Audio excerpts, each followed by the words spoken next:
پاک صلی اللہ علیہ وآلہ وسلم نے ارشاد فرمایا کہ جس رات مجھے معراج کرائی گئی یعنی مجھے سیر کرائی گئی، اس رات کو میں نے موسیٰ علیہ السلام کو قبر میں نماز پڑھتے ہوئے دیکھا۔ قبر یعنی برزخ میں آپ کو مشاہدہ کروایا گیا۔ اس سے برزخ کی زندگی کا ثبات ہوتا ہے جو ہر انسان کو حاصل ہوتی ہے، چاہے وہ مومن ہو یا کافر۔ انبیاء کرام علیہ السلام تو تمام انسانوں میں افضل ہوتی ہیں، اس لیے یقیناً یہ برزخی زندگی انہیں دوسرے عام انسانوں کے مقابلے میں زیادہ بہتر انداز سے حاصل ہوتی ہوگی۔ لیکن یہ زندگی کس قسم کی ہے، اس کی نوعیت و کیفیت کیسی ہے، اس کی تفصیل کا ہمیں علم ہے نہ ہم اسے بیان کر سکتے ہیں۔ تاہم اس کی بابت یہ دعویٰ کرنا کہ وہ دنیوی زندگی ہی کی طرح ہے بلکہ اس سے زیادہ قوی ہے، جیسا کہ بعض لوگ یہ دعویٰ کرتے ہیں، تو یہ دعویٰ بلا دلیل ہے۔ اگر ایسا ہوتا تو پھر انہیں منو مٹی کے نیچے دبا کر رکھنے کی ضرورت کیا تھی؟ آپ کو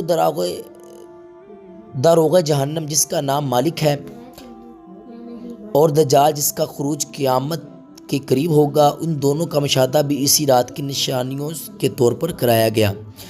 سدرۃ المنتہا پر پہنچنے اور وہاں بہت سے عجائبات کا مشاہدہ کرنے کے بعد نبی پاک علیہ السلام نے فرمایا، یعنی پھر مجھے جنت میں لے جایا گیا تو میں نے وہاں دیکھا کہ موتیوں کے کبے ہیں اور اس کی مٹی کستوری ہے۔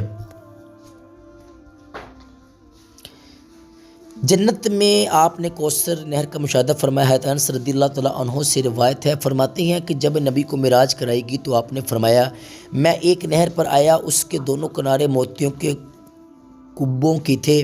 میں نے پوچھا، جبریل یہ کیا ہے؟ جبریل امین علیہ السلام نے کہا، یہ کوثر ہے۔ حضرت انس رضی اللہ تعالیٰ عنہ سے ہی مروی ہے۔ ایک دوسری روایت میں ہے، نبی پاک صلی اللہ علیہ وآلہ وسلم نے فرمایا، میں ایک وقت جنت کی سیر کر رہا تھا کہ میں نے وہاں ایک نہر دیکھی جس کے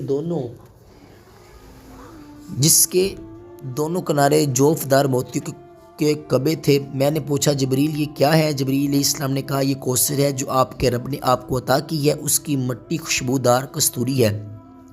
ایک تیسری روایت میں جس کا راوی شریک بن عبداللہ بن ابی نمر ہے، اس کی روایت اوہام کا مجموعہ ہے، اس میں اسے پہلے آسمان کی مشاہدت میں بیان کیا گیا ہے۔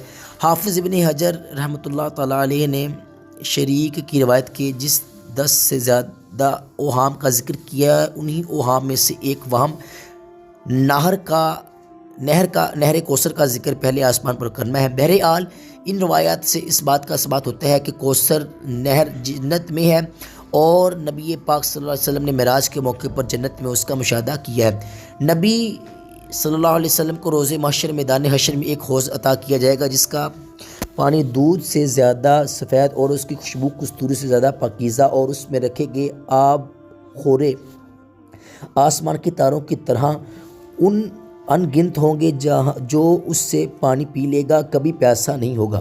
اس حوض کو بھی حوض کوثر کہا جاتا ہے، اس وجہ سے یہ ہے کہ یہ حوض جنت سے متصل جنت کی ایک جانب ہوگا اور اس میں پانی جنت کے اندر جو نہر کوثر ہے اس سے آئے گا۔